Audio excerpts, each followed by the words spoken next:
What's up, everybody, and welcome back to Enjoying the Review. I'm your host, Incomparable Zach Jones, and today I'm going to be reviewing and recapping the penultimate episode of Severance Season 2. That's right, Severance Season 2, Episode 9, entitled The After Hours. Before I get into things, I want to remind everybody to please subscribe to the YouTube channel, leave comments, thumbs up, positive reviews. You can also listen in audio form on your podcast catcher of choice, and you can follow me on social media on Twitter or Blue Sky at Zach Jones Live. That's ZachJonesLive. All right, guys, let's get into it. So, I will say, start off the bat, I did like this episode. Probably, I won't say I loved it as much as a lot of episodes this season. I certainly liked it better than the last episode, which was the episode that centered around Harmony Cobell and her story. But I think similarly to that episode, this episode was a mostly kind of slower paced episode that really started ramping up at the end. And it does get me excited for the finale. So I think I'm going to give this episode like a 7.8 out of 10. Still very solid. A lot of solid character moments in this episode. And also, I think one big thing that intrigues me, and I got to be honest, I cannot think of like what it's going to lead to. I don't even have a good guess. I'll put it out there and see what you guys think. So yeah, let's just do it. Let's get into spoilers here. So the one big thing I wonder about is we get a couple moments this episode with I guess it's James Egan, Helena's father. We get a brief moment with them at the beginning, but then curiously at the end of the episode, Helly in the NBR office, he pays a visit to the office and he has a line towards her about how she tricked him. And I'll be honest, guys, that I think that's the thing that intrigued me the most in this episode. But I really cannot think of what the answer to what he meant by that is. And so if you guys have any good theories, I would love to hear them, because that's the one thing this episode that I was like, very curious. But I would say this episode, if there was a theme of this episode, like it's kind of like change or transition. A lot of characters kind of went through some big life changes, I guess, in this episode. So we see Irving take a train out of the city. We see Inside Dylan resigning and taking the elevator out of the building. We see Miss Wong have taken a bus ride to, a different Lumen facility. Now, the reason those particular things I don't find like, I guess, super exciting is because I kind of think they will all be undone to a certain extent. Like, I think we will see Audi Irving again at some point. I think we will see Innie Dylan again at some point. Will it be next episode? Possibly not. But I do think we'll see those characters again. Now, Miss Wong, I don't know. I could see them just using Miss Wong as kind of a, after we get the revelation that Cobell took a similar kind of course in life as Miss Wong. Maybe they were just using the Miss Wong character to kind of show us how Lumen kind of treats the young kids that end up in their system. So I could see us, not necessarily seeing that character again. But then again, I'm sure they could write her into season 3 if they wanted to. But yeah, I think those were kind of my, biggest kind of takeaways. I will say there's I like to think I'm somebody that has, I consume a lot of stories. I think I have a fairly good like media literacy, story literacy, where like a lot of things when I'm watching them, I can kind of piece, things together or notice a similar maybe uh, structure that was lifted from another story, things like that. Um, and with Severance, I gotta say, I feel dumb a lot because they definitely they're very deliberate with the things they show on camera, and like the things they show usually end up meaning something. But there are like some things they focus on in certain shots that I'm like, I'm sure this is gonna like we're gonna find out this was a tip off to something, but I just can't put it together. That sort of thing. Um, I feel like there's some of those in this episode. Um, but yeah, just to sum up again, I think a solid episode. Um, no, I don't think any big revelations, but that makes sense. I'll probably save that for the finale. But some very good character moments. I think especially with Dylan and like his interaction with his Audi's wife. I think we saw a little more emotion out of him than we've seen in prior episodes. And so, yeah, just some, and for Severance, just good acting all around, like normal. And then we get to kind of the tease, with the interaction between Marc's Innie and Cobell going into the finale. So, with all that said, guys, let's get into the details. Let's get into the recap of the episode. So this starts, we see Helena at her house swimming in a pool. And also, it keeps going back to a ticking clock. And this is what I'm saying with like, I'm sure that's deliberate. I'm sure it's symbolic of something. But I was like, I don't know. I don't always pick up on those things. And like, I don't know if there's a bigger meaning or if it's just a directing flourish, Also, in this opening series of scenes, a very muted color palette. And I'm sure, that is probably representative of something as well. Symbolic, but yeah, I'm not sure exactly. So we get this kind of weird scene where Helena meets with her father, Jay Megan.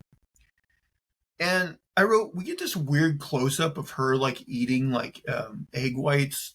And I'm like, again, I feel like, does this mean something or is it just a weird flourish? I don't know.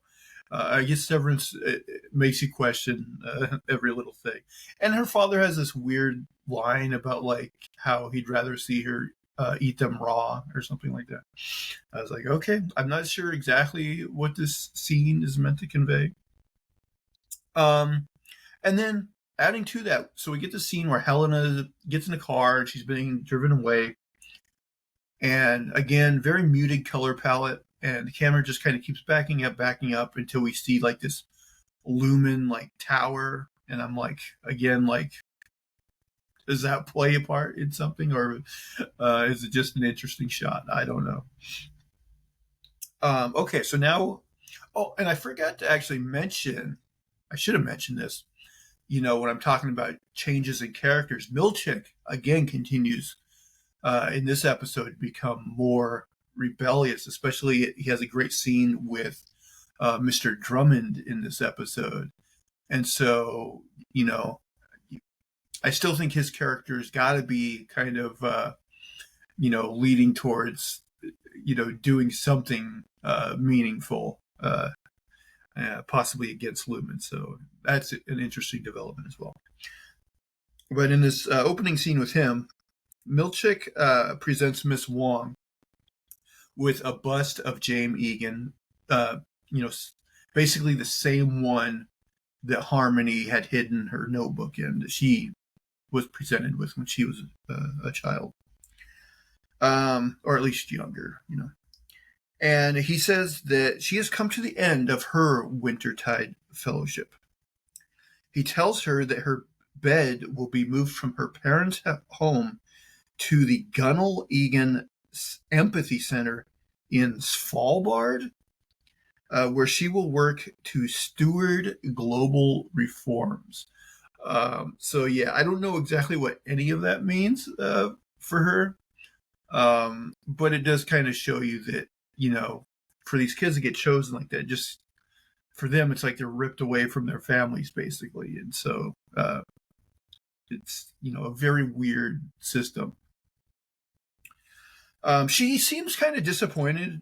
She thought she would be finishing the quarter in her current position on the severance floor. So Milchek says, like, this, promotion or occasion has to be marked with a sacrifice. So he forces her to take her ring toss game, which we did get like a quick shot of in an earlier episode, her playing with this. And he forces her to smash it with that bust of Jane Egan. So I guess that ring toss game, meant something to her. So she had to sacrifice it. So now we get a scene with Dylan's Audi and Gretchen, his wife. And she finally comes clean to him. She confesses that she kissed his innie when they had that last meeting. And she tells him that his innie reminds her of how he used to be, earlier on in their relationship. Of course, Dylan gets mad. He says this is very, messed up in all kinds of ways. And he's like, you know what? I'm going to work. And you know what? Maybe I'll just quit and, kill my innie and, be done with this, Now we get a scene with Irving. So Irving comes home and he finds that Bert is in his house. And Bert is going through one of Irving's notebooks. And it says he suspects that Bert may be some sort of enforcer or goon for Lumen. And Irving basically like, hey, I wrote that before I knew you, and now I know that's not the case. So Bert asks Irving to go for a ride with him. And we don't get Irving's answer here. We'll obviously get it later. But Christopher Walken looks so menacing here that I'm like, Irving, this is a bad idea. Even though it ends up being okay. Terrible idea to get in a car with this guy. Unless you think he would just kill you there if you did, But he just, he looks so menacing that I'm like, I would not get in a car with Bert. I'm sorry. So now we get a scene where the doctor, from the Gemma-centric episode, he is monitoring Gemma, and we see that the Cold Harbor file is 96% complete. So he calls Mr. Drummond and he lets him know, hey, this percentage, these numbers aren't moving. So Drummond then calls up Milchek and says, what's going on? The numbers aren't moving. And Milchek says that, maybe Marc is just running late. He's not in the building. No. So Drummond says that the final quota was promised today and tells Milchek to get him there now. One thing I wonder if they'll explain in the finale is why there seems to be such a timetable on getting files complete. Why does it matter when they're done as long as they get done? So, that's one thing I've always kind of wondered about. Because I remember even in season 1, there was they were like, will Helly get her file done in time? And she did. But why is there a time restriction? It's curious. So Helly goes to the MDR office and finds it to be empty. She's the only one there. And so she's wondering what's going on. We switch over to Devin. Devin drives Marc to meet Harmony. They just go out on this kind of, um, you know, road, and they drive into like this wooded area and wait for Harmony to supposedly show up and meet them. Marc gets a call from Milchick, which he ignores. Back in the office, so Helly goes to Milchick's office and asks where Marc is. She is concerned about him because he had the nosebleed, and she's like thinks something might be wrong with him. But Milchick, he tells her that he cannot tell her anything. So they have a scene where they kind of bicker back and forth with each other in an entertaining type of way. And then Milchick accuses her of insubordination, and even then I think she's like, "Oh, you think?" or something like that. And so she storms out, and he's like, "Leave the door open." And of course, she closes it to be, even more defiant of Milchick.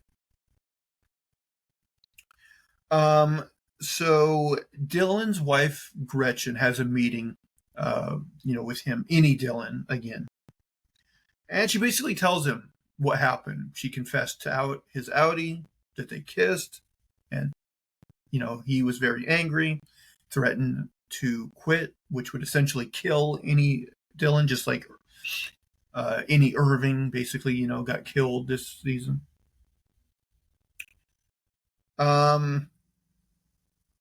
She tells him that she can't see him anymore, and she begins to leave. And so and I thought this was a good scene with Dylan, where he basically says, pleads with her, "Don't leave. Like, my life was nothing until I got these meetings with you. Like, my life is basically just like pencil erasers and like monotonous, stuff."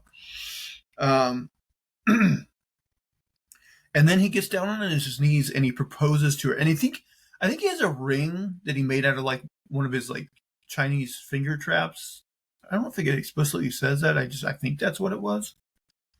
But she's like, tells him sorry, she can't, and she leaves. And he's basically pleading with her, please don't leave. So Dylan ends up telling Helly about what happened. And she ends up,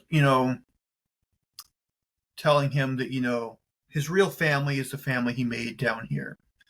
And he's like, she's like, "Irving was your family. And, you really should get the map and find the hallway, And that's what Irving would have wanted." So she's trying to convince him of that. Now back outside, Harmony or Cobell does show up, and she meets with Marc and Devin. Marc and Cobell bicker with each other, and we find out that the plan is to take Marc to the birthing cabin that Devin discovered in season 1, which has a severance thing, so that they can talk to any Marc. Cobell says that they must go at night because it's too risky to do it in the daytime. Cobell does tell Marc about the Cold Harbor file, and she tells him that if he completed the file, that Gemma is already dead. So this I also found interesting, because my theory earlier on in the season would be that if he finished the file, it would probably like change her personality in some way. But now we get this revelation that it will actually, kill her. But now I'm wondering what the tension is going to be in the finale, because, I figured it'd come down to a thing where, Marc still didn't know. He's working on the Cold Harbor file. It's getting closer and closer to the 100% mark. are 100% done, and then there'd be like something that happened, right before it was finished or something like that, or maybe it would finish and it'd be too late, or and then we get that going into season 3. But now it seems like he's going to know that he can't finish the Cold Harbor file.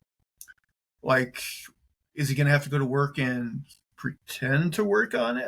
I don't know. Very interesting to see how this plays out in the season finale.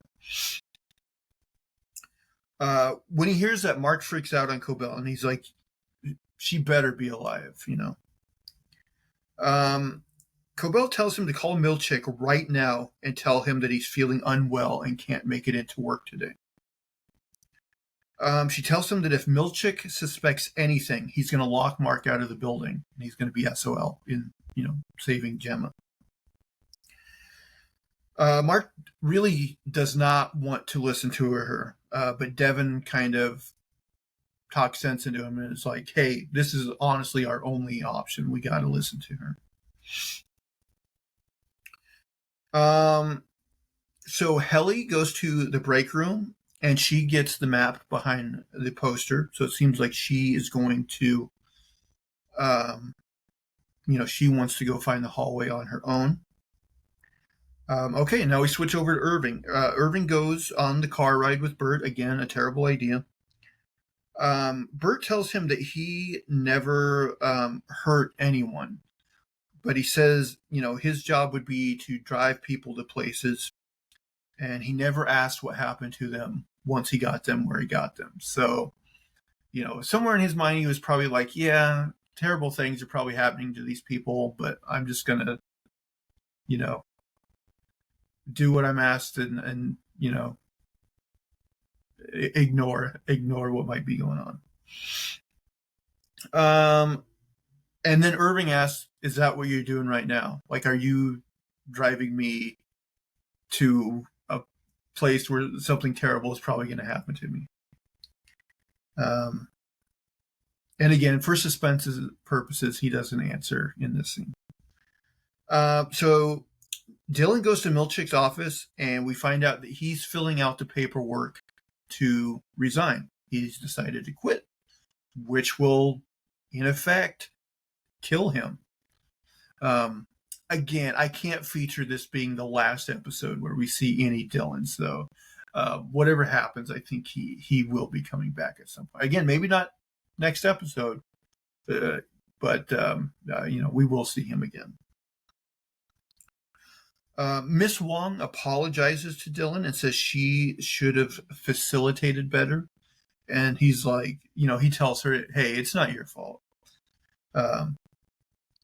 Okay, so now I really like this scene. This was entertaining. So we get a scene between Drummond and Milchick. Milchick tells him that he followed protocol. Because, Drummond's kind of dressing him down, like, because, Marc's not there and all this stuff. And he's basically like, hey, I followed protocol. But he's like, I thank you for your remonstration. And Drummond's like, makes him apologize for once again using too big of a word. So Milchick's like, I apologize. And he's like, shorter. So Milchick's like, I'm sorry. And he's like, again. And he just keeps like harping on him. And finally, I should have wrote it down here because Milchick was like, why don't you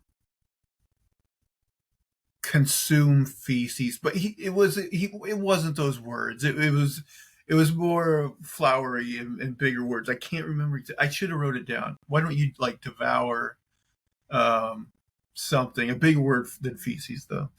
And Drummond's like confused, and he's like, if you want me to translate, I just told you to eat. I was like, this was a great Milchick moment. I thought I really enjoyed this. He basically tells him, hey, I believe two things.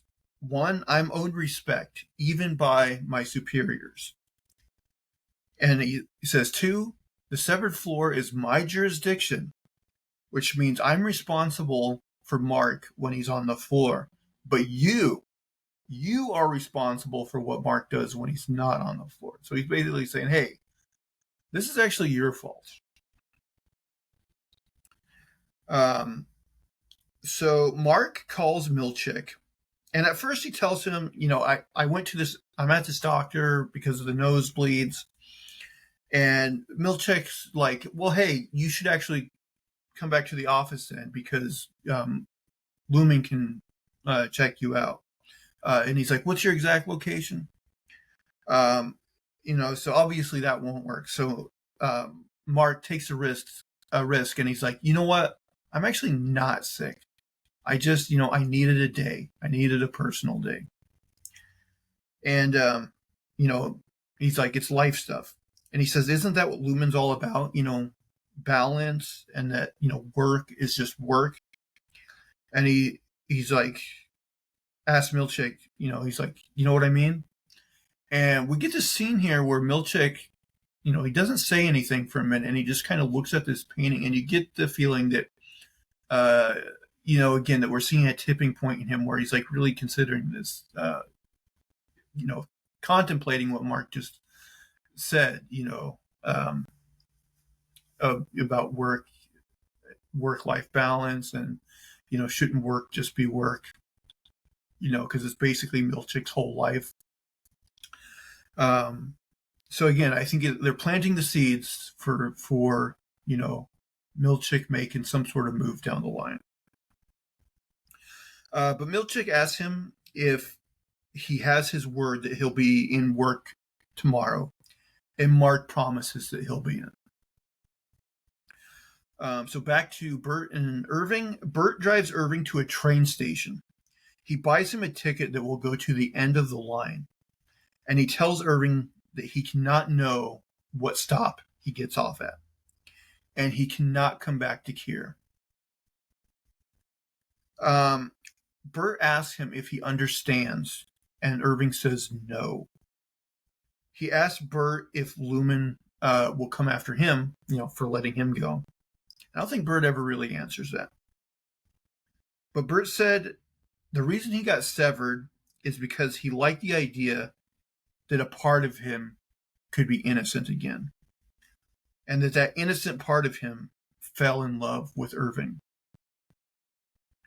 Irving tells him that he wishes he could remember it, and that he's never really been loved before. But he basically tells Bert that, in essence, he's ready to be loved and be in love. And he keeps telling Bert, I'm ready. And Bert just has to keep telling him that, we can't. So, kind of a heartbreaking scene with them. So they end up shaking hands and saying goodbye. And Irving leaves on the train, of course, with his dog Radar.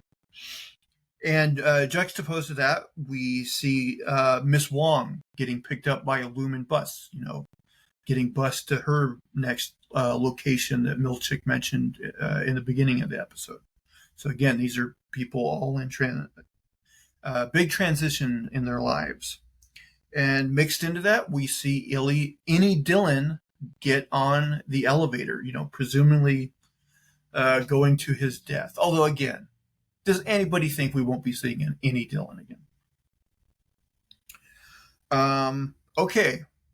So this is the scene I referenced earlier that I think is the most intriguing scene in this episode. So Helly, it looks like she's staying late. She's in the NBR office, and it seems like it's at, kind of at nighttime. And she's trying to memorize the directions to the dark hallway that are on the map. But she's interrupted and confronted by James Egan, Helena's dad, who tells her that she tricked him. And he's like, oh, my Helly, or something like that.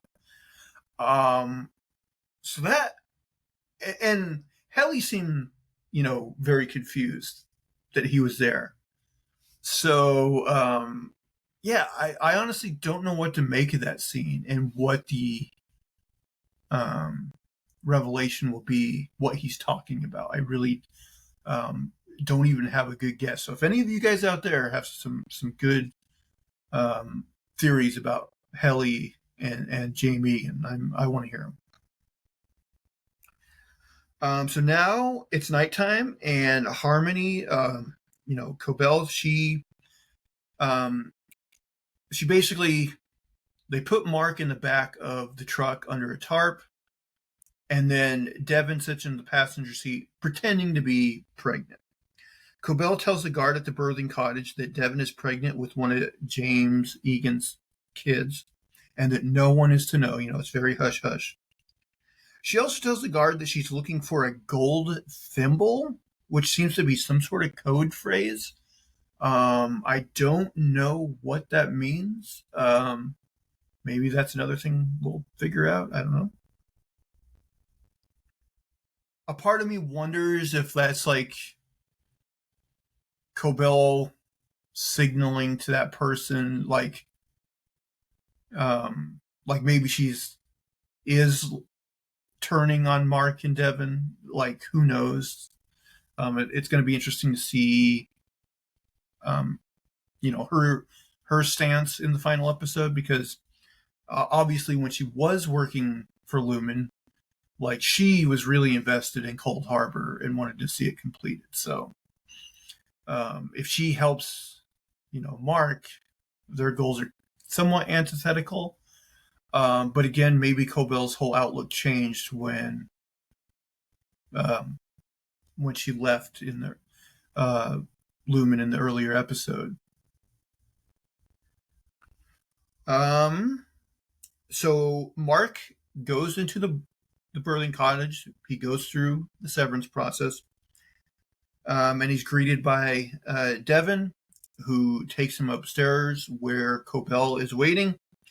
Devin asks if he remembers the last thing he said to her, and he says she's alive. Of course, his now famous line that ended season 1 on that huge cliffhanger.